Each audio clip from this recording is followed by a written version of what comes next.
Feitoria.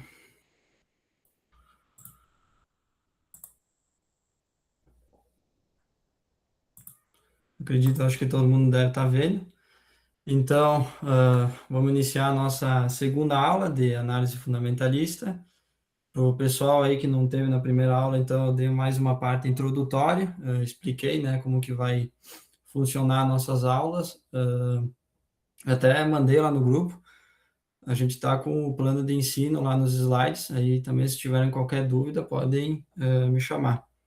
Então a gente viu a parte introdutória, o que que é análise fundamentalista, o que que a gente vai estudar desse conteúdo tão importante e qual que é a importância, né, da gente fazer uma análise fundamentalista, né, nós que gostamos e participamos, né, nessa área do mercado financeiro. Então, a nossa aula de hoje também vai ser uma análise, uma aula não tão complicada, vai ser uma aula bem tranquila, onde a gente vai fazer análise macro, né? Então, a gente vai ver os principais indicadores que afetam a nossa economia, tanto no contexto global como nacional. É uma aula importante porque ela é mais ou menos uma porta de entrada para o nosso próximo conteúdo, que é a análise setorial. Então, esses índices que a gente vai estudar, eles afetam um monte, depois os setores que nós vamos analisar e, posteriormente, as empresas. Então, é uma aula bem importante. De início, né, só queria mostrar para vocês a parte introdutória de como funciona, né, o nosso ciclo econômico. Como diz o próprio nome, né, a economia, ela é um ciclo, então ela vai ter tanto momentos de alta como momentos de baixa. Basta, né, a gente saber, né, ter condições emotivas para saber na hora que a gente está investindo o que que a gente deve fazer quando a economia está em momentos de alta e momentos de baixa. Mas mais ou menos funciona assim. Vamos supor que, por exemplo, nosso país ele está numa situação econômica boa e a nossa taxa de juros é reduzida. Quando a taxa de juros é reduzida, possui maior crédito tanto para pessoas jurídicas como para pessoas físicas. Então, elas têm mais dinheiro, né, mais poder aquisitivo. E o que que elas fazem? Elas vão consumir. Então, nesse consumo, a gente vai estimular o crescimento econômico e assim vai ter aumento de emprego e demanda por matéria-prima. Só que a gente vai ver ao longo dessa aula que, às vezes, quando a gente tem muita demanda, a oferta não acaba dando conta, né? A gente vai ter uma falta de equilíbrio entre a oferta e a demanda. Então, o que que vai acontecer na maioria dos casos, quando a oferta é maior que a demanda, a oferta é menor que a demanda? A gente vai elevar o valor desses produtos, e isso a gente conhece como inflação. Então, aí vai ter uma certa inflação, e para controlar essa inflação, a gente vai subir a taxa de juros. E aí, subindo essa taxa de juros, o consumo diminui bastante, ou seja, o crescimento econômico ele dá uma estabilizada ou uma diminuída. Então é mais ou menos assim, né, que funciona a economia. Ela não é uma coisa linear, não é uma coisa constante. Ela não é sempre que ela vai estar positiva e nem sempre ela vai estar em baixa, né? Depende, que nem eu vou mostrar para vocês, de condições, como que está a economia global e até nossas políticas nacionais.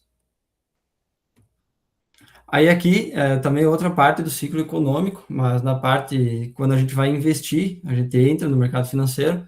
Então, geralmente a gente sempre entra com uma alta expectativa que a gente vai ganhar um monte de dinheiro, se dá muito bem, até a gente pega um momento de alta, a gente pega um momento de euforia, que a gente está indo muito bem, mas, como é um ciclo econômico, a gente vai acabar pegando também um momento de baixa, ou seja, a gente vai passar por ansiedade, negação, medo, desespero, pânico, e aqui na parte de baixo, no desânimo, onde que a maioria dos casos, as pessoas, o que que elas fazem? Quando está em um momento tão baixo assim, elas vendem seus ativos e perdem, né, de novo um ciclo que pode dar retorno financeiro novamente. Então, que nem eu expliquei na primeira aula, quando tu usa a tal da análise fundamentalista, tu já vai saber, tu vai usar como escudo, tu vai saber o ativo que tu fez a análise, tu vai saber que o ativo é bom e talvez ele vai estar no momento de valor mais do que o seu valor patrimonial, que vai ser a hora de vender. Ou até de segurar, se tu for ver que ele pode crescer mais. E no momento de baixa, tu vai saber que é um ativo promissor, que ele vai voltar a seu valor, ou vai maior que o valor que tu aplicou, ou até mesmo tu vai talvez encontrar oportunidades, né, de ativos com preços justos.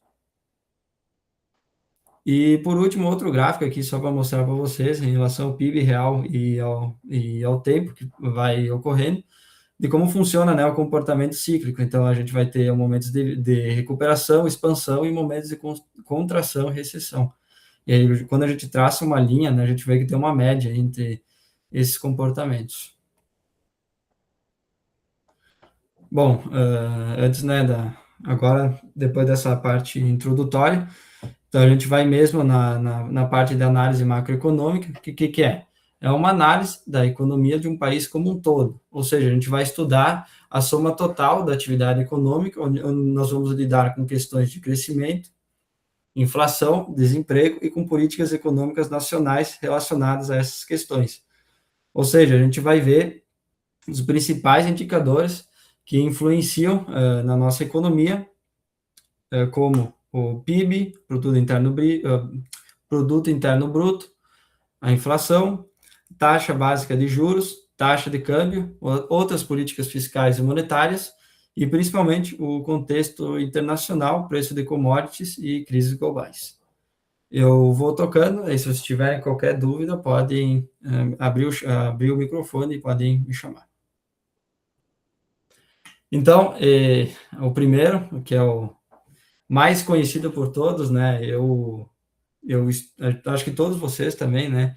A gente aprende no ensino fundamental aí na matéria de geografia, se não me engano, sobre o PIB. E o que é o PIB? O PIB, ele é a soma dos bens e serviços finais produzidos dentro do território nacional. Ou seja, ele basicamente ele mede a expansão e o fluxo econômico de um país.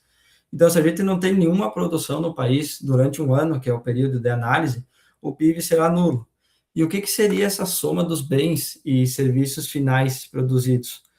É basicamente esse exemplo aqui que eu estou mostrando agora para vocês. Por exemplo, vamos fingir que a gente produz R$ 100 de trigo e mais R$ 200 de farinha de trigo. Juntando os dois, o que a gente forma? Pão. Então, o PIB ele não vai calcular o trigo e a farinha de trigo, ele já vai calcular direto a produção final dos dois, que é o pão. Então, isso aí vai evitar, né, a dupla contagem, que já não é necessário. Aí, caso esse produto ele tenha um imposto atrelado, por exemplo, o pão ele tem 10% do imposto, então ele vai ter esse valor, né, atrelado, aí o PIB também vai contar, né, ele conta os impostos junto também. Geralmente, quem usa mais esse conceito do PIB para ver é o pessoal estrangeiro, né? Até ao longo das aulas eu vou mostrar para vocês, mas a maior parte do nosso mercado financeiro, a maioria dos investidores são estrangeiros, né? E aí, geralmente, quando eles decidem investir dentro do nosso país, eles olham também como que está o nosso PIB. E quando o PIB está em crescimento, quer dizer que o Brasil está, por exemplo, tendo uma expansão econômica, a economia está crescendo. Agora, quando o PIB está baixo, quer dizer que o país está em retração, né? E aí, capital estrangeiro entra pouco, e aí oportunidades são poucas também. E aí, mas basicamente é isso, né? O PIB, quem mais usa é o pessoal de fora. Mas também não quer dizer que um país que tem um PIB bom, ele seja um país bom, porque o PIB, ele só mede a parte econômica, o fluxo econômico, a atividade econômica, produção e essas coisas. Mas ele não vai medir saúde, educação ou a parte de renda. O que vai acontecer? Por exemplo, a gente tem a Índia. A Índia é um país de, acho que 1 bilhão e poucos de habitantes.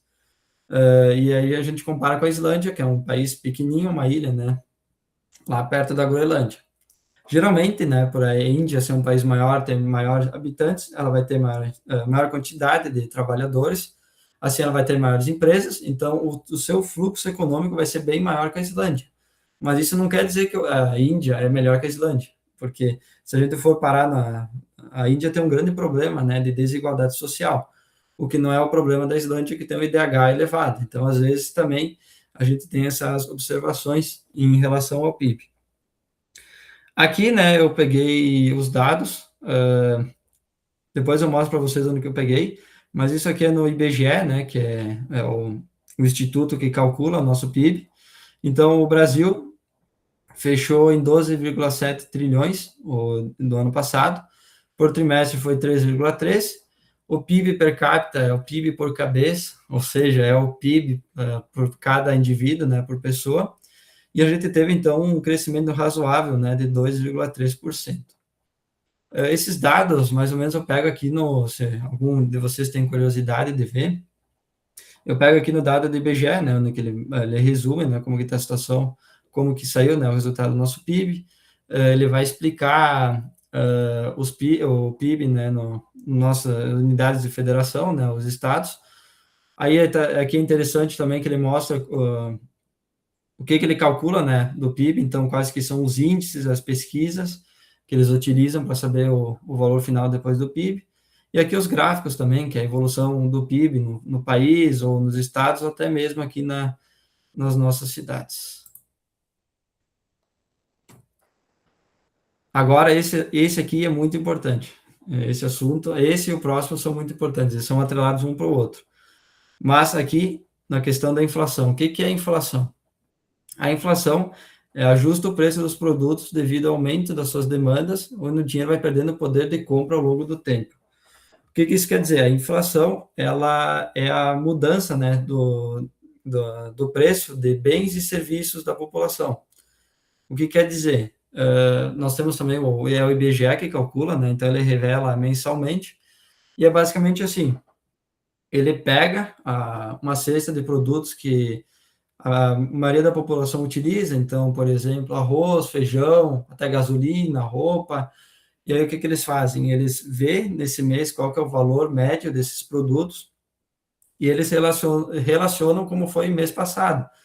Então, eles veem que se o produto está mais caro, o seu produto está mais barato, e aí eles fazem essa média e depois eles calculam para ver qual que é a inflação em relação a esses produtos. Nós temos dois índices, nós temos o IPCA, os dois índices assim mais conhecidos, o IPCA e o INPC. O IPCA é o nosso índice oficial, né, que a maioria do pessoal mais conhece. E por que a gente usa esse aí? Porque a única diferença dos dois é nessa letra A do IPCA, que ele vai pegar um consumidor mais amplo, ou seja, é um estudo que ele vai ver famílias entre 1 e 40 salários mínimos. Já o INPC, ele vê, se eu não me engano, entre 1 e 5 salários mínimos. Ou seja, essa aí é a população mais vulnerável, né, à variação desses produtos. E que nem eu expliquei para vocês, geralmente a gente, sempre é importante, ou no lugar que a gente trabalha, ou a gente construir um certo patrimônio, uma quantidade de dinheiro que bata, né, essa inflação, porque a inflação sempre vai ter, e como a gente está nesse contexto geopolítico, né, qualquer coisa da guerra, e aí essas guerras modificam muito o valor aqui, dos produtos aqui no nosso país, então a inflação ela sempre vai estar presente, então por isso que é sempre importante a gente construir uma carteira de investimentos, ou ter salário, ou seja, o nosso patrimônio, né, bater contra a inflação. Aqui uma parte de curiosidade, a maior variação mensal do IPCA foi em março de 1990, 82,39%. Vocês imaginam comigo, dia 1º de março, eu vou comprar uma coxinha, e aí eu pago um tal valor. No último dia de março, eu pago a mesma coxinha, só que eu vou pagar 82,39% a mais do que eu paguei inicialmente, no primeiro dia. Então, por isso, naquela época, o Brasil sofreu bastante, né, na década de 80 e início da década de 90. A nossa moeda não valia nada, não conseguia. Eram notas assim que hoje são inexistentes, né, que existiam naquela época. E aí o que eles fizeram, né? Fizeram o Plano Real com o Fernando Henrique Cardoso, até depois ele acabou sendo eleito presidente. E aí fizeram o Plano Real, né, para combater com a inflação. Acabou dando certo, a gente nunca mais, né, passou por inflações tão altas como essa. E assim, a menor variação da inflação ocorreu em julho de 2022 com menos 0,68%. Aí, quando é negativo, a gente já parte na parte de deflação. Tu vê como a economia é engraçada, né? A inflação muito alta é ruim, mas se tu for parar para pensar, a deflação também é ruim, porque geralmente é quando a gente tem muita oferta e pouca demanda. As pessoas não estão consumindo, não estão mexendo com a economia. Então, o PIB não está acelerando, a economia não está acelerando tanto. Por isso que geralmente é bom a gente ter uma certa inflação, claro, né? Uma inflação baixa, de 1, 2%. Aqui, eu até, quando eu fiz os slides, eu fiz mês passado, né, em março, e aí, como é por mês, aqui saiu por fevereiro, mas eu já tenho aberto aqui por março, e aí a gente pode ver que aumentou, né, a inflação. Antes era de 0,71, do último mês foi 0,88, e aí acumulado 4,14. Claro, né, esse aumento da inflação são vários fatores. A gente tem o contexto da guerra, né, as crises globais, e até mesmo, né, políticas nacionais aqui dentro do nosso país, que variam, né, esse índice. Aí o outro assunto mega importante, que ele tem uma certa irmandade, né, com a inflação, é a taxa básica de juros. A gente conhece a nossa taxa Selic, ela é calculada pelo Comitê de Política Monetária, o Copom, que a cada 45 dias se reúnem, né, para definir a meta da taxa Selic. Nesse gráfico que eu peguei, ela estava 15%. Então, tu vê que é a maior média desde março de 2016. Até mês passado eles baixaram, mas não quer dizer nada, acho que só para mostrar, para dar um pouco de esperança, né, para a população, mas eles baixaram 0,25, e ela ainda está alta, né, ela está 14,75 ao ano. Mas como funciona, né, a taxa básica de juros? Ela tem dois sentidos, tanto para frear a economia, como para aumentar o fluxo da economia. O que seria frear a economia? A inflação está em níveis altos, e aí eles eles aumentam, né, a taxa básica de juros, a Selic, o que vai encarecer o crédito a empresas e ao consumo, e a maioria das pessoas acabam saindo da renda variável e acabam migrando para a renda fixa, né? Pegando títulos que rendem juros bons.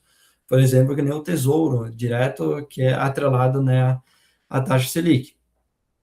Aí nós temos o outro sentido, que é aumentar o fluxo da economia. Ou seja, a inflação está caindo, a gente vai diminuir a taxa de juros, o que vai aumentar o crédito, realizar novos investimentos, aumentando o consumo e diminuindo o desemprego. E aí a gente vai ter, no setor de renda variável, a bolsa em si vai crescer, os ativos vão crescer, mas a gente tem setores que vão aumentar ainda mais, porque eles dependem bastante, né, do consumo das pessoas comprarem, que são, depende do crédito, né, dessas pessoas, que são o setor imobiliário e de varejo. Aí aqui dois gráficos que eles mostram basicamente o que eu comentei para vocês. Aqui, por exemplo, quando o Banco Central ele mexe, né, na taxa Selic, ele vai mexer também em todos os custos de captação dos bancos e outras instituições financeiras que vão ser alteradas. E aí uma redução da taxa Selic, por exemplo, diminui o custo de captação dos bancos que tendem a emprestar com juros menores. Aí também, aqui eu expliquei, que quando sobe, as pessoas então não vão ter dinheiro para comprar, porque acaba ficando tudo mais caro, e também se tu vai fazer empréstimo, financiamento no banco, acaba saindo mais caro. Agora, quando a taxa Selic cai, o consumo é estimulado, e se tu for fazer empréstimos, também financiamento no banco, acaba saindo mais barato. Então, é mais ou menos assim, que nem eu expliquei para vocês, a inflação e a taxa de juros andam junto. Então, se a inflação aumenta, o Banco Central, o que ele vai fazer? O pessoal do Copom, eles vão elevar a taxa Selic para segurar essa inflação. Aí, como que segura a inflação? Tu acaba deixando tudo mais caro, e aí tu vai equilibrar a oferta e demanda, então os produtos, teoricamente, vão ficando mais baratos.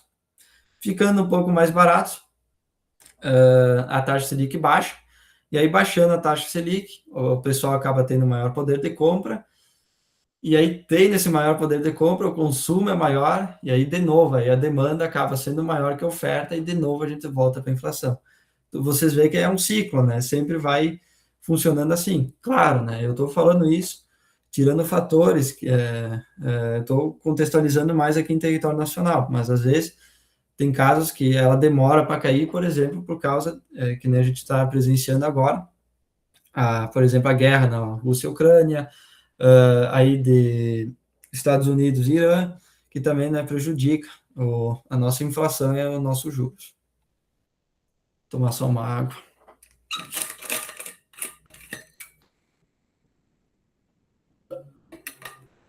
Alguém tem alguma dúvida, pessoal? Tá de boa, pode seguir. Beleza. Outro fator importante, então, é a nossa taxa de câmbio, é o preço da moeda estrangeira no território nacional. Ela também é calculada através dos fatores geopolíticos, ou também pela relação de oferta e demanda do dólar, né? A gente usa o dólar como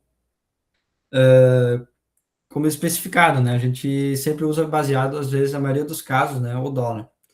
Então, basicamente, assim, eu estou interessado em comprar uma caneta, uma Apple Pencil, e aí eu vou comprar, e ela está em dólar. Eu compro no cartão de crédito, o banco ele vai tirar os dólares que ele tem presente e vai mandar para esse lugar que eu comprei.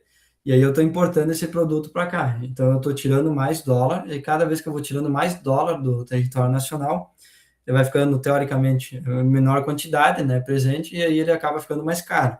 E o inverso, quando eu vou exportar, eu vou pegando mais dólar, aí ele acaba diminuindo o valor. Esse é um outro preço, né, que ele pode ser alterado. Daí, a gente tem exemplos de empresas exportadoras, como agronegócio, papel e celulose, que quando a taxa de câmbio, ou seja, quando elas ganham em dólar, a taxa de câmbio está alta, elas lucram. E quando é o inverso, quando são empresas importadoras, que elas têm que pagar em dólar, aí acaba ficando mais caro. Por isso que é importante, outro fator que é importante, por que é importante a taxa de câmbio? Se tu vai pegar um ativo, por exemplo, e o câmbio está alto, vale mais a pena tu pegar empresas que se favorecem. Sei lá, por exemplo, uma Klabin, né, que é a empresa de papel e celulose, ela se dá bem quando o câmbio está alto assim. Então, como ela vai se dar bem, ela vai ter um lucro maior, assim tu vai valorizar mais junto com essa empresa. Agora tu vai pegar uma empresa que importa bastante. Quando essa taxa de câmbio está alta, aí é complicado, né? Daí essa empresa pode entrar em prejuízo e tu pode se dar mal futuramente. Aí aqui a gente também tem a questão das políticas fiscais e monetárias. A parte de política fiscal é os gastos do governo e a arrecadação também de impostos, e política monetária é a atuação do governo sobre a quantidade de moeda e títulos públicos na economia. Isso tudo, né, para regular os níveis de desemprego, inflação, desaceleração da economia. Basicamente é são as políticas que eu citei para vocês anteriormente. Agora, na última parte, que a gente vai na parte mais importante, nesse contexto, né, que é o contexto internacional. O nosso país, claro, né, ele é um país que exporta mais do que importa, exporta bastante matérias-primas, só que a gente tem negócio com vários países. Então, os nossos negócios, né, geralmente quando tem problemas geopolíticos, a gente acaba se afetando. Por exemplo, a guerra Rússia-Ucrânia, a gente importa bastante produtos da Rússia, os fertilizantes, e aí acabaram ficando mais caros, o que acabou afetando, né, o setor do agronegócio. Agora, que nesse contexto da guerra do Irã, os Estados Unidos, né, começaram bombardeando o país do Oriente Médio, e o Irã acabou fechando o Estreito de Hormuz. Nesse Estreito de Hormuz, a maior quantidade, né, dos navios petroleiros passam, né, por esse lugar. O que acabou acontecendo com vários países que dependiam, né, eles são, que nem a China, por exemplo, ela importa uma grande quantidade de petróleo, ela acaba tendo que entrar na reserva de emergência. Aí o petróleo acaba ficando mais escasso e ele acaba ficando mais caro. Por exemplo, a gente usa como referencial o petróleo Brent. O petróleo Brent, acho que antes da guerra, ele era 70, que nem está aí na notícia, $79. Se eu não me engano, o maior preço que ele chegou foi 110. Então, foi uma grande variação. Aí, nesse contexto de guerra, notícias como essa podem aparecer. Aqui, ó. Por que crise desencadeada pela guerra no Irã pode se tornar o maior choque petrolífero da história? Ou guerra com o Irã. Mercado avalia se cautela pode atrasar corte de juros do Banco Central. Ações despencam enquanto guerra no Irã impulsiona petróleo, dólar e ouro. Ou seja, é sempre bom a gente analisar antes de começar a investir em algum ativo, alguma empresa, a gente deve analisar o que contexto, né, que o mundo está vivendo.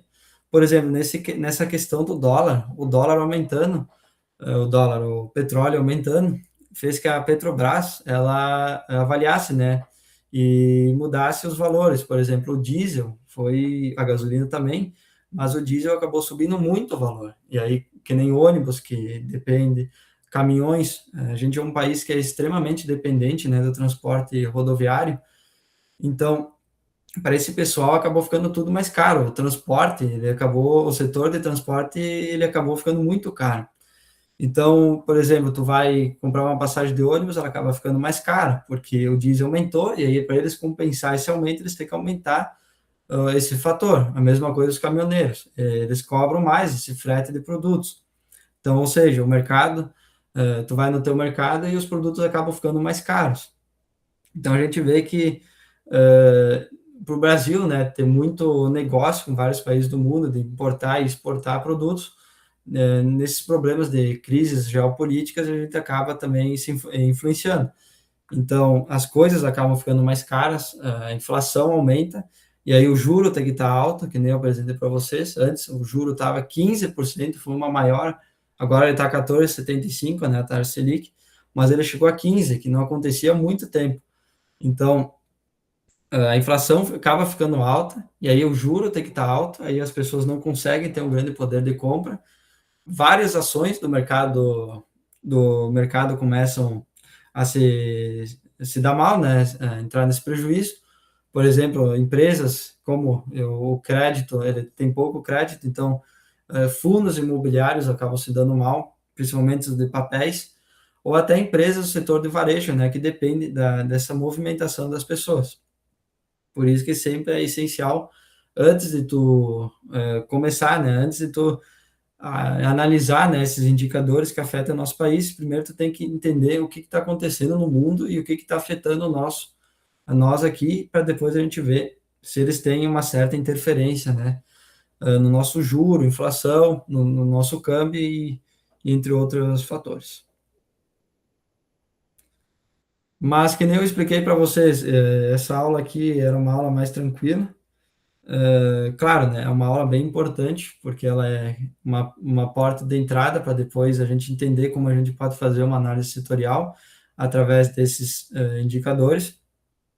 Por isso que, geralmente, quando a gente vai fazer análise fundamentalista, então é importante a gente analisar como que está o mundo, e aí a gente vê o que esse contexto internacional está intervindo, né, no nossos juros e na nossa inflação, no nosso câmbio, e aí ver também quais são as políticas dentro do nosso país que podem também estar afetando esses indicadores, e aí a gente analisa depois e vê, por exemplo, a inflação, o juro está alto, então não vale a pena investir no setor de varejo. Agora, se eu ver e eu fazer análise e ver que o pessoal, os investidores, os economistas, eles estão vendo que futuramente há previsão de queda desses indicadores, aí tudo bem. Aí talvez seja uma oportunidade de mercado, tu pode pegar um ativo que está muito baixo e depois tu pode se dar bem. Ou geralmente, quando tu tem a taxa de câmbio alta, tu foca em empresas que exportam, né, que ganham em dólar, então elas vão ter um lucro maior, mais ou menos assim, né, são conteúdos, indicadores tranquilos, teoricamente, né, todo mundo conhece, mas é bom tu sempre ter uma análise profunda, para assim, depois, tu pegar empresas boas e ativos bons, e aí ir construindo e fazendo a análise correta, né, futuramente. Alguém tem alguma dúvida, pessoal? Gente, vocês querem pedir alguma coisa, pedir, mas essa é a aula. Depois a próxima aula de análise setorial, aí sim, aí vai ser um pouco mais demorada, que aí é mais conceitos, aí é mais prática. Isso aqui é mais apresentar a vocês, né, a parte mais macro, que daí é mais tranquilo.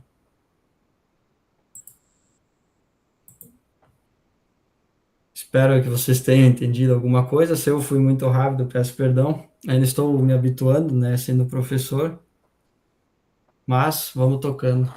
Ninguém tem alguma dúvida? Se alguém tiver posteriormente, ou de como vai funcionar a cadeira ou outra coisa, aí pode me mandar no WhatsApp que eu respondo, bem de boa.